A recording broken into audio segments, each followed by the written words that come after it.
GS de Canadá. Él es experto en el sector energético global y en la industria del gas natural licuado. La presentación Global LNG, 6 décadas de crecimiento, una década de transición, hará un recorrido por los más de 60 años de crecimiento de la industria de GNL, destacando cómo se ha convertido en un pilar del comercio energético internacional. También abordará los desafíos de la última década, marcada por la transición energética, los cambios en los patrones de consumo, la necesidad de descarbonización y la adaptación de la industria a nuevas demandas tecnológicas y regulatorias. Una visión integral del pasado, presente y futuro del mercado global del gas natural licuado. Lo recibimos, por favor, con un fuerte aplauso. Bienvenido.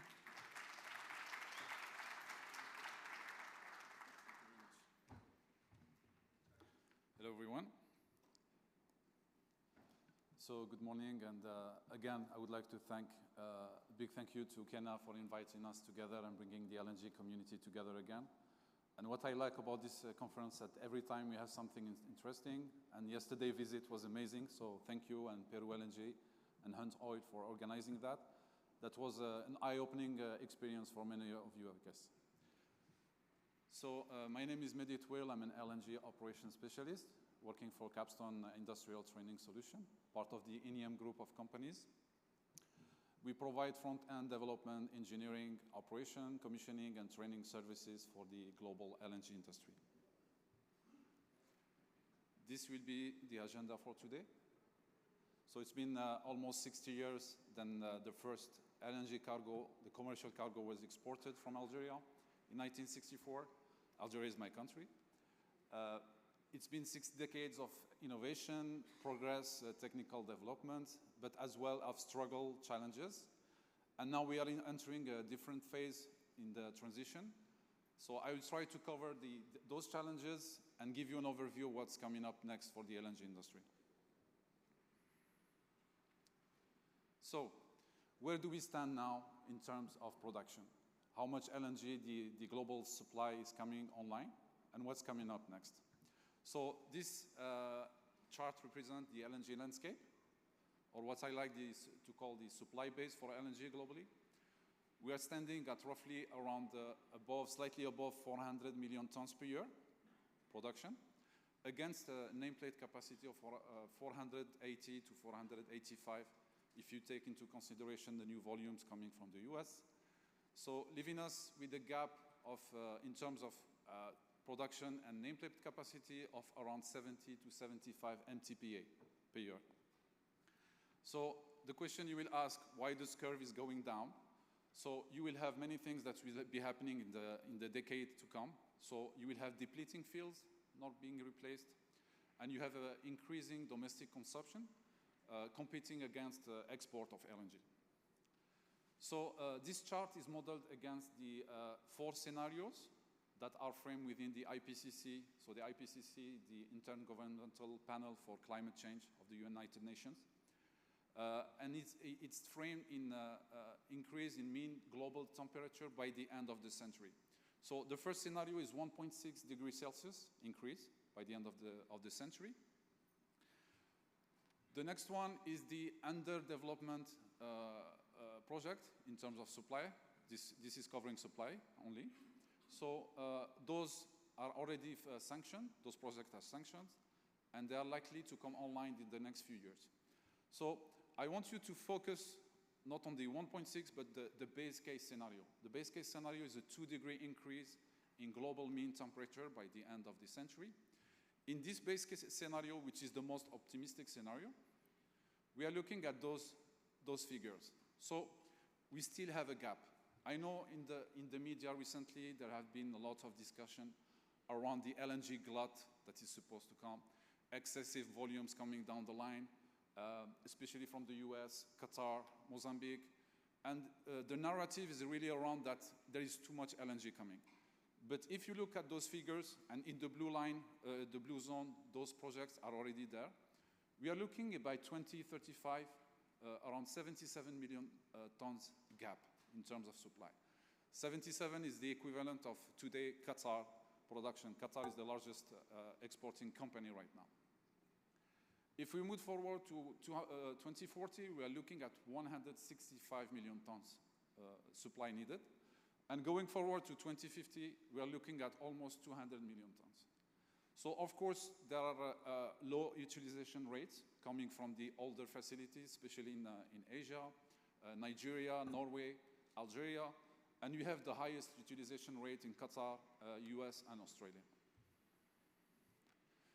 The next scenario is the 2.2 degrees. So this one is, I would say, it's an unlikely scenario. If you look at the rate of adoption of renewable energy and carbon efficiency measures, we are not going to reach that 2.2. The one most, I would say, most believable target would be the 1.9, which is slightly below the base case of 2-degree increase in global mean temperature. But in both cases, you are still looking at a considerable amount, excess amount needed to meet the future demand. This is for the supply. Yes. So supply and demand. Where do we stand in demand? So the expected demand in 2030 is sitting close to 500 million tons per year and expected to reach a peak of around 720 million tons by 2040. This is quite considerable. So again, where this demand will come from, of course, everybody's talking about Southeast Asia. We have declining demand in Europe against the rise of electrification, renewable energies. This is something that has been covered already by my colleagues. But regardless of the scenario that we are looking at, there will be still a considerable amount of demand for LNG in the years to come based on different strategies at the regional level. So demand is not enough. You need the infrastructure to support this demand. So the green zone show you the existing regasification capacity. And above that, you have the under construction and the project, and also the one in the pre-FID stage.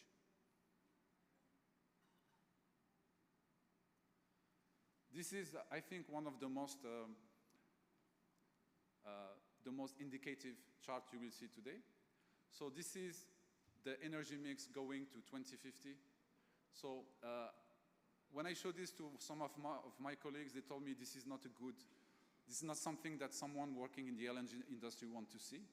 But for me, I have a very optimistic view regarding the role that LNG and natural gas will continue to play in the energy mix throughout the transition period. So of course, the share of renewables, mainly solar and wind, will continue to increase going forward to the transition. The share of coal will decrease dramatically. So the coal, as you can see, is going down quite sharply. But if you look at the green, the turquoise chart, natural gas, of course, LNG, will maintain a sizable share within the market in terms of supply. This is for power generation. So if we get rid of all the renewables and we compare what the narrative has been focused the most about. For years, we have been talking about natural gas displacing coal for power generation. So where this will happen? So you can see that 2025, where do we stand? Coal is still a major actor in the supply, in the power generation market. But by 2032, which is 7 years from now, for the first time in history, finally natural gas, supporting our narrative, natural gas will displace coal in terms of power generation. So this is, I think, a milestone that we have been waiting for so many years. And it will be interesting to see how this narrative will play at the regional level, because again, there will be higher competition from renewable, carbon efficiency measures, and other policy also enactment. Pricing. So I'm not going to give you a prediction on pricing.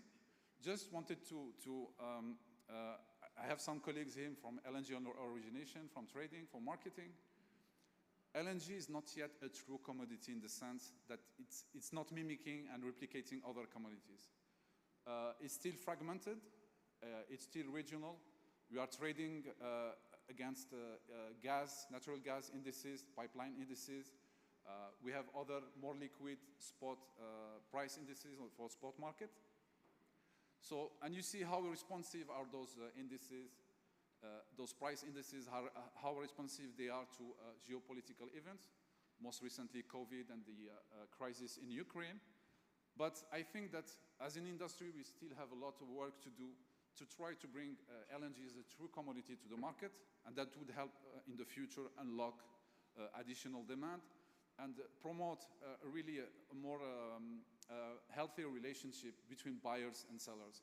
Because right now there is a lot of speculation around those indices, and moving forward, nobody can predict the price, of course, but those are more planning tools than real prediction tools. So we need to establish different framework for LNG going forward, because it is true that we will receive additional volumes in terms of production, and this, hopefully those additional volume will unlock new demand, create new demand centers, but we need to support that, but because what's killing the market at the moment is the uncertainty. So have you heard some buyers, they are betting on the Henry Hub in the US, some other are still looking at legacy framework for buying and selling LNG. So we need to act together to bring forward more mature structure for selling and buying LNG.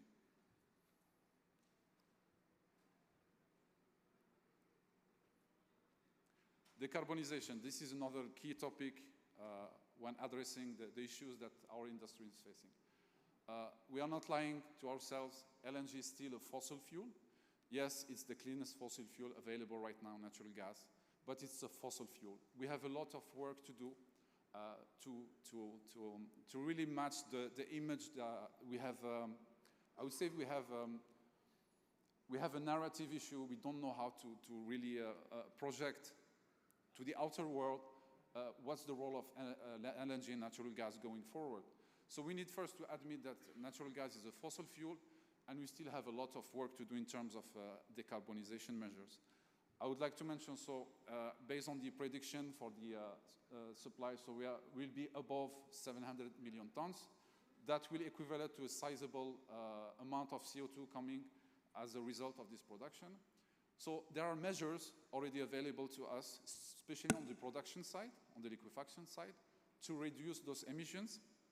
And as you can see, there is a potential to reduce those emissions by 100 million tons per year of CO2. This is massive, this is huge. But it requires a lot of efforts, not only in terms of technological achievements or innovation, in terms of pricing, because those measures will come with a premium, and we need to give incentives to developers as well as to buyers and portfolio players, the market players as well, to be able to, not only at the policy level, but give them incentive to go to the premium side, pay a premium to get access to those cleaner LNG volumes. So there is carbon capture, there is electrification, which is already happening. Electrification is not a final solution. Carbon capture is not a final solution. There have been some major issues. I would mention Gorgon LNG in Australia. The technology itself is available. It is mature, but it's, in terms of scale of deployment, we are not there yet in terms of carbon abatement. There is the routine flaring, which is a major issue. We have seen yesterday in Peru LNG. I was quite impressed. They have a ground flare, but the flare was quite small, which is a good thing. And you have also other measures on the shipping side. So optimization of shipping is a big issue. Same like in the aviation industry, we don't want to send a flight, an empty flight. You are burning carbon for nothing. This is something we need to optimize. There have been some development on the optimization of shipping routes for LNG, but we are not there yet because there are other motives that are on top of the emissions. So in terms of liquefaction and production, this is where we stand now. So traditionally, LNG facilities on the liquefaction side have been driven by gas turbines. The gas turbine is the major source of CO2 emissions within a liquefaction facility. The industry now have moved to another step which is replacing those gas turbines with aeroderivative gas turbines. They have better efficiencies, lower emissions, and other advantages in terms of deployment. But also, what the industry is going through is the full electrification of liquefaction facility. One of the examples is Freeport LNG. It's not been a success, not because of the design or the technology selected, but because of the grid in Texas, the grid, local grid stability, which has adversely impacted the production for many years. You will hear a lot about the shutdowns that are happening at Freeport. So there's nothing wrong with the design itself of the facility. It's been performing quite well above targets, but the reliability of the grid has been an issue. There are other projects like in the United Arab Emirates, the Ruwais LNG project. It will be also a fully electrified facility using nuclear power. You have also Woodfibre LNG in Canada, fully powered by hydroelectric electricity, which is a bonus. That will be the cleanest facility ever. But I keep talking on doing this, adopting this new technology, developing this and that. We need sustained investment to support LNG going forward. And those, you can see those investments are massive. So we are looking at $500 to $600 billion a year in terms of investment. That covers the whole supply chain, upstream, liquefaction, midstream, shipping, and everything. So if we fail to support the development and sustain the production, replace depleting field, answer the rise in domestic consumption, we will fail in sustaining those modules, those volumes, going forward, and we will increase the gap between the supply and the demand. So there is no LNG glut coming, and it won't be happening. Many of the projects you have seen being announced recently won't never see the light. It's not how the industry works. So there is still a bright future for the LNG industry. So 700 MTPA by 2040. That requires sustained investment of $500 billion a year, a potential of CO2 reduction of 100 MTPA per year, with the additional liquefaction capacity of 200 MTPA. Thank you. Yes. Muchísimas gracias al señor Touil, que nos ha acompañado con la última presentación de esta hora de la tarde. Se le hace entrega de un presente en nombre de la organización del GNL Forum 2025 y la foto respectiva, como se ha hecho con cada uno de nuestros invitados especiales, es decir, todos nuestros invitados. Amigos, llegó la hora del almuerzo. Podemos levantarnos, estirar las piernas, ir a compartir, y hemos diseñado especialmente un almuerzo delicioso para cada uno de ustedes. Estaremos de regreso a las 3 de la tarde en punto para continuar con las ponencias, las exposiciones y presentaciones de la tarde. Muchísimas gracias. Una servidora, Carla Palacios Pasapera, y los invito a abandonar la sala para ir al almuerzo respectivo.